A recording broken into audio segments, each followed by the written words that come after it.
Ladies and gentlemen, we have tested quite a lot of monitors over the last few months, but they pretty much all had something in common, and that is that they've all been OLED screens, which are fantastic. I personally think they are the best of the best when it comes to image quality, the way the game feels, contrast, HDR, all of that good stuff, but obviously that does come at quite the compromise, and that compromise being price. Whereas what we have on the desk here today is actually a little bit different, because coming in at around about £500, $600 in the US, this is still premium, but it's not near that $1,000 price mark that's obviously quite inaccessible. So this is the AW2725QF, and this is actually a bit of a strange monitor because it's 4K 180Hz, which is a little bit unusual, but it also can be overclocked in 1080p mode to 360Hz. So suddenly, your money is getting you a very flexible display that's not only going to be great for esports, but also is going to be fantastic for image quality, for work, and of course just getting the most out of this, hopefully, lovely 4K panel. So is this thing actually going to be any good, and should you consider buying it?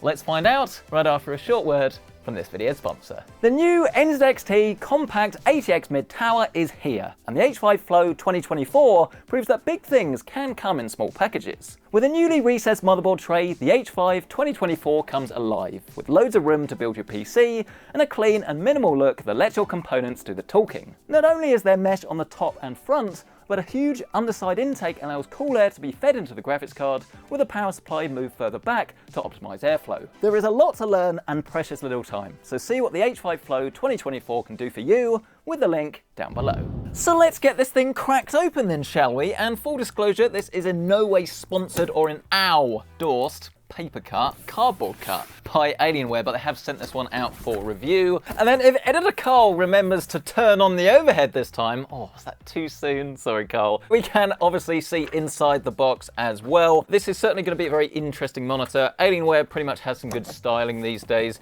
and I've actually been using one of them as my personal display actually for all of my gaming needs downstairs. This being the 32-inch QD-OLED 4K 240. I love that thing. It is still a little bit annoying that it's curved, but I've kind of got used to it, to be honest. Whereas obviously this is not going to look quite so good, and it is going to be smaller, but at pretty much half the price, definitely after this has been out for a few months and there are some offers, half the price, surely the value has got to be here, but there will be some compromises, hopefully just not a compromise too far. So trying precariously not to actually stand on the monitor, there definitely are some easier ways of getting these things set up, but it wouldn't be a dramatic PC-centric video if I didn't do everything the hardest way possible. But yes, actually this goes for more of a black design rather than the white. I think most people prefer that. It's a little less Alienware, but it's going to fit into more setups. Getting this assembled should be as straightforward as ever. Just take what is actually quite a nice but plastic feeling body and then just drop this into the back. This does have a standard 100 by 100 VESA mount if you want to wall mount it or something, and then obviously you'll be left with half of a monitor, well 90%, and then obviously the base just drops into position before screwing in completely toollessly.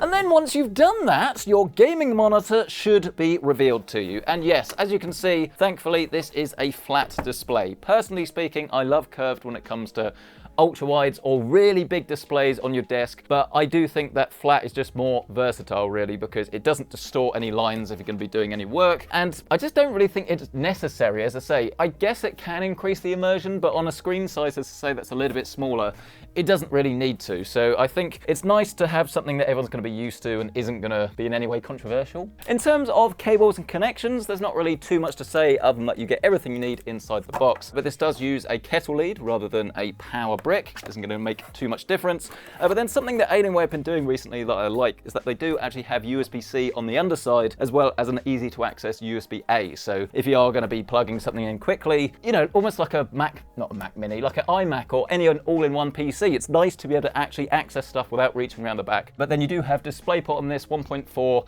Obviously you're going to use this on your PC to get the full 1080p 360Hz. But if you are coming from a console, this obviously will support HDMI 2.1, so you can do 4K 120, and quite neatly actually, you do get eARC on this. So if you want to use this with a soundbar or any HDMI audio device, then you can actually plug into this and then you get Dolby Atmos straight through it, which is pretty cool. Other than that, not really too much to report. A few more USB ports over this side, but it doesn't actually look as if we do have an analog headset jack, which could be quite annoying to some people, but I think mostly for the target audience, this is going to be absolutely fine. But obviously do bear this in mind. Oh, and there's a little bit of RGB. Buy it now. At this stage of the video, we then need to do something very important, which is our glossy/matte reflectivity test. But I do realise that we do need to give this a wipe, and unfortunately the only thing I've got to hand is my used sock. So just imagine me in bare feet smelling the place out. That's what's going on right now. And this certainly doesn't look like it has a glossy panel. Sometimes you do have a little bit of a film that you need to remove, but certainly doesn't look like that here. And this is typically what you'd expect. So I do find that matte coatings vary. Some are definitely better than others. The issue is, I just think it's easy enough to control the lights, right? And once you've started using a glossy monitor, it's kind of hard to go back to a matte one unless you specifically need it. So if you're doing work, yes, definitely matte panel is going to be better. But if you go for glossy, it will give you like better contrast, really. It just takes that moire away from the image that you can get, especially on white screens that can be quite distracting. But generally speaking, most monitors are matte, so we kind of know what to expect, really. But we now have this connected to our gaming PC. Hopefully it is going to work. I mean, it's actually lit up on the back. We have even more RGB. It says 27 now, which is certainly interesting, isn't it? But yes, this is actually an IPS panel, not OLED. So even just turning this on for the first time, you'll notice a few things. It depends what you've come from. And obviously, if you've got like an older TN panel or even like an earlier VA or IPS, you should notice a big difference because things have come on a lot since then. I mean, in terms of like the sRGB, this will be 100%. DCI P3, I think, is 98%. We'll test this ourselves later, 95% of DCI P3, which essentially just means you've got more color. The colors can look better essentially, and they can be more accurate. But obviously, because this is an OLED and it isn't glossy, I'm not getting that instant wow factor that I got, particularly from the 3.2 UCDM from Asus. That's still probably my favorite monitor at the moment when it comes to just something that looks the absolute best. But that 32-inch QD OLED from Alienware isn't far behind. They're pretty neck and neck. But I mean, for £500, I think you're going to be very happy with this. I mean, obviously this is 4K as well, which a lot of people say on a 27-inch screen is not worth doing. I don't agree with that because there is actually a big difference even at this screen size versus 1440 and 4K, but you're not going to be appreciating the detail quite as much if you go for a 32-inch or larger display. I think it makes more sense, but then again, you could obviously just use DLSS performance rather than DLSS balanced to get yourself more performance, and then you get the joys of better image quality, but not having to like have all of that detail, because otherwise, like if you have a massive screen, then obviously you'll start to see blockiness, bit of pixel, not distortion. It just won't look so good. I'm sorry, my words are bad today, okay? But I think actually one of my biggest questions going into this was whether this was going to be a native 180Hz 4K panel or whether we're going to have to do some overclocking on the monitor itself. And usually this doesn't make too much difference because they typically only certify if they're very happy it will get to the 180 that they recommend, but it's kind of like not guaranteed. That's why it's called overclocking essentially. And sure enough, this is actually a 4K 165Hz panel, which it doesn't make that much difference, let's be honest. It's only an extra 15 Hz or so, but it is definitely important to know. So let's go into the options menu then and see if we can get this changed. Our full HD mode is actually the first thing that comes up, which is going to be useful if you're going to use this on a game-by-game basis, because obviously it kind of changes the whole display and it tells the reporting to your PC that you've changed display. So you can't just do this in the middle of a game because, well, 9 times out of 10, probably 10 times out of 10, it's not going to work properly and everything will get confused. But let's go up into our full settings, find game, and then go over to this overclocking mode, and we have a few different options, 170, 175, and 180. And again, I assume that this is just going to vary depending on the exact monitor that turns up at your door. There's a chance some of them won't work at 180 or you might get some artifacting. It's not just whether the monitor will accept it and start displaying it. If you're playing some games and you're noticing some issues, then turning off the overclock is a great way to just ensure that you are getting the best possible experience. It's always worth experimenting with them and using them if they work, but as I say, it's not guaranteed. But let's open up our browser, shall we, and then find the Test UFO Blurbusters ghosting test. We'll make this full screen and then we'll obviously be able to see just how good or bad this panel is when it comes to response time. So essentially what you're looking for is the minimal amount of trailing possible, and this icon should be super sharp. And to be fair, actually for an IPS panel that's only running at 180 Hz, this is actually pretty good. Obviously, I'm not going to stand here and say that this is the absolute best monitor I've ever seen, because it's clearly not. OLED definitely does have it beat. But again, for the monitor in its sort of class, I'm pretty happy with this actually. I wouldn't say I'm astounded, it's not like crazy different, but it's looking pretty good and I think most people will be happy with it, especially if you are looking at a monitor that costs almost double the cost. It's a great way to get a similar result for a lot less money. But of course, having a 4K high refresh rate monitor is old news. It's yesterday's fish and chips. You're probably more interested in how this performs when we swap this over to the 1080p 360Hz mode. Is this going to be even better? And hopefully, I just want to hit this button, and it tells us to close your game so everything doesn't get confused. Great. And then it will reload in a significantly inferior image quality mode, right? It's 1080p, 4 times less pixels. But the difference actually versus the LG that we tested is that because this is only 27 inches, this then actually becomes a bit of an advantage because I found that it was just too soft to have 32-inch 1080p full screen when it's right in front of you.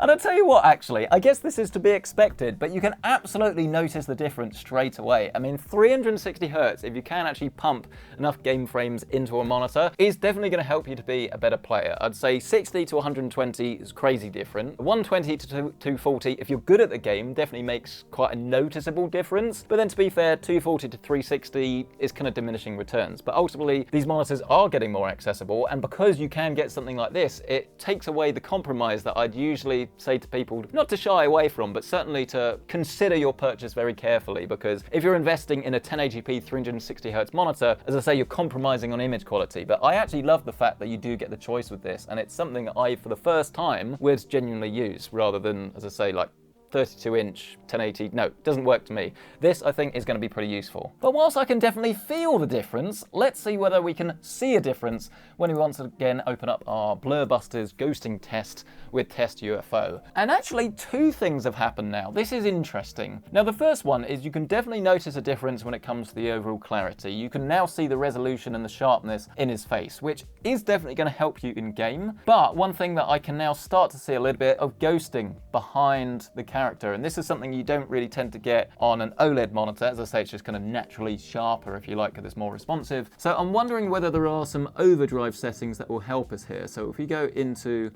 our game mode, and it's kind of overclocked it for us to the fastest setting. I guess when you overclock it, it corresponds in both 4K and 1080p. But just below that, we do have our response time. And at the moment, this is actually set to its lowest overdrive setting, which is fast. But we have super fast and extreme. And to be honest, the cheat sheet really is pretty much going to be to use the middle setting on most monitors. Because sure enough, that has now cleaned it up. We've got a little bit of ghosting, but not as much as we did before. But if you then set that to extreme, you get some horrible inverse ghosting that's now worse than just having the normal ghosting. So we're going to set this to super fast. Yeah, I'd say I'm pretty happy with that. I mean, there's maybe like a smidgen of inverse ghosting now, but like a tiny, tiny amount, and it definitely looks a whole lot sharper. So yes, I'm excited to actually get testing this in both some esports titles and some 4K single player HDR behemoths, because yes, this monitor does also support HDR 600, but with Dolby Vision on an IPS monitor.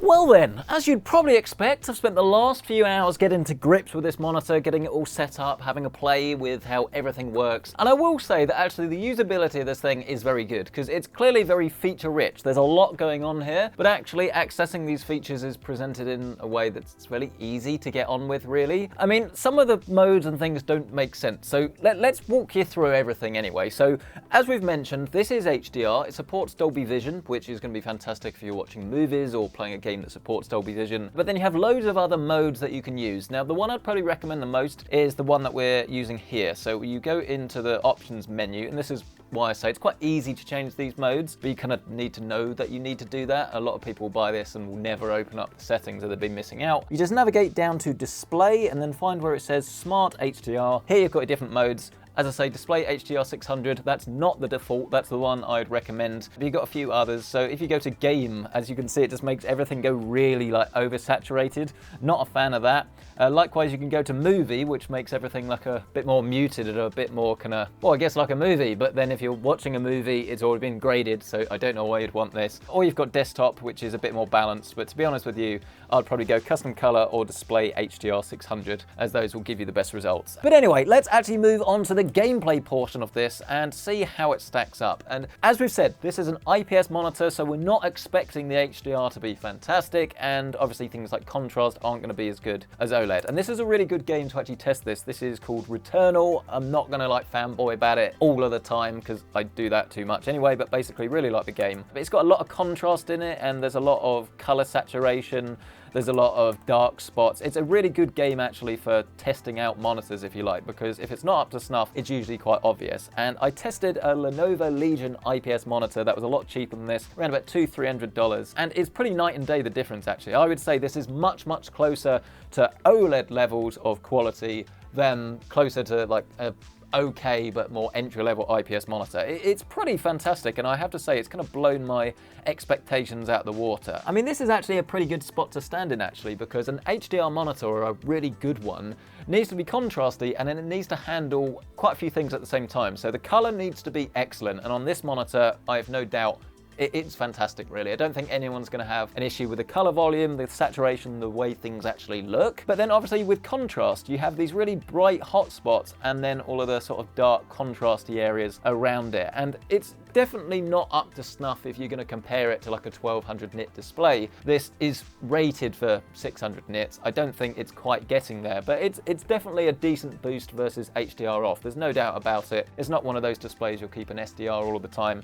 Quite the opposite actually. I think it's a really nice looking image, but it looks about the price it is. I would say for a £500 display, I think you're going to be really happy, because actually I think the value you're getting with this display is almost better than I thought, because again, it is a very flexible display because you've got that other mode as well. So yeah, if you are going to play more single player games, you're going to be playing HDR titles and things. As long as your expectations are in check, I think you'd be very happy, because this is a very good gaming monitor. It's just not up there with the absolute best. But ladies and gentlemen, of course, this monitor is meant for a lot more than just some Returnal. It's going to be a multiplayer behemoth for a lot of people. So let's get these modes properly tested by starting with the games I actually play at the moment, and I do so competitively. So this is some Fortnite, and we're going to run this in the 4K 180Hz mode. I think most people would probably want to use this in the Full HD 360. It depends on the hardware you're using. At the moment, we're running this with a Ryzen CPU. I'll put it down the bottom what it is because I can't remember, and an RTX 4070 Ti, not the super version, just the normal one. So definitely a lot of horsepower on offer here, and actually our frame rate is pretty much bang on the money, around about 180 FPS or so. And I also wanted to test it in this mode because this is going to be the closest apples to apples with the Alienware 32 4K that I use as my personal display at the moment, because obviously that is going to have the same resolution of this, and it is going to be a little bit faster, but it's not that far off if this is 180 and that's 240. And I've got to admit, while I would say it doesn't look quite as good, there's really not that much in it. I would say we're probably 85–90% of the way there. I mean, the fact that this is more of a matte coating, I guess, is a bit more obvious, but actually I'm pretty impressed with it, especially for gaming. You can notice if you're like reading a web page like full text, then yes, there is a little bit of moire, but from a gaming point of view, I can't say I've really noticed anything that negatively impacts the game. I'm pretty impressed with this actually all round, and the game feels really nice and smooth as well, despite the fact that obviously we're playing this at 4K.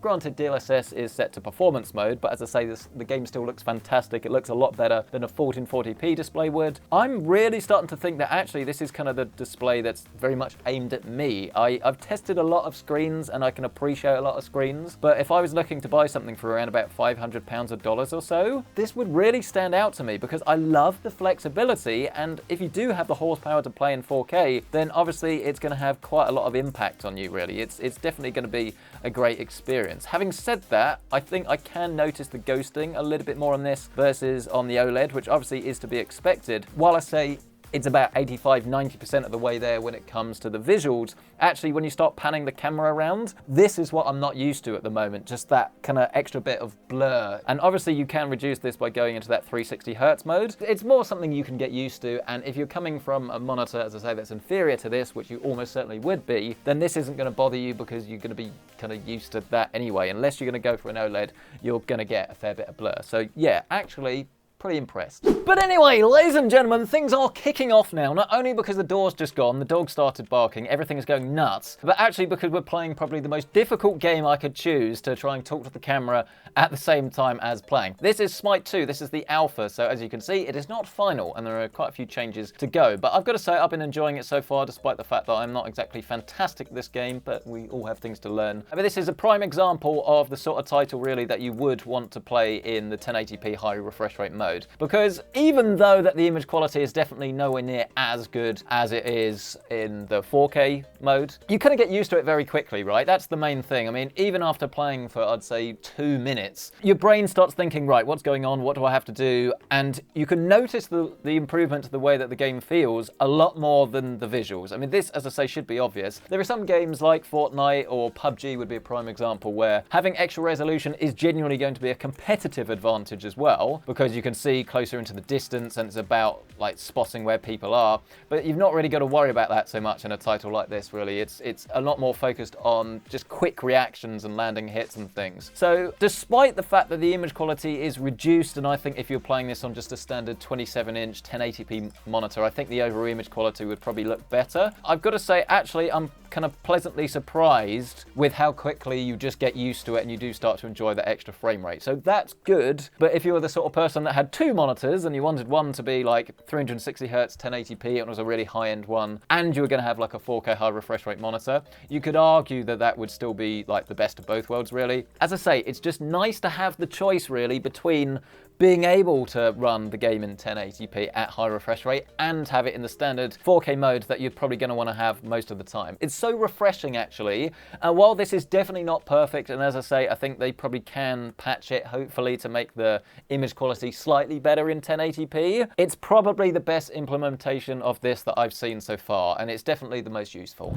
Wellity then. I think that was a quote from The Simpsons, can't really remember. Anyway, this has been a very jack-of-all-trades monitor. I don't think I've come across one that is more flexible than this, and I really love what it's trying to do, and I think for the most part it really has achieved it, because even if you were going to say, okay, well, the detail on the 1080p isn't really as good as I would have liked. If you look at this Edge logo, you quite clearly see what I mean. You've got all of these like blocky squares around the outside where it's trying to resolve the detail and it's not really able to do it as well as it should be. I hope this can be improved in an update, but because we can't talk about future updates because we don't know what they are, don't buy this on the premise of having a better 1080p mode later down the line. But as we saw in Smite, it's still definitely good enough to use if you need to use it. But I will say that if you are going to be playing pretty much exclusively in 1080p 360 or 480 or 520, 540, whatever, then maybe you should look at getting a die-hard esports monitor, or maybe go for 1440p high refresh rate, and then you'll get better image quality essentially in those games. But from the level of flexibility that you actually get from this, I've got to say I'm actually really impressed, because the 4K image from an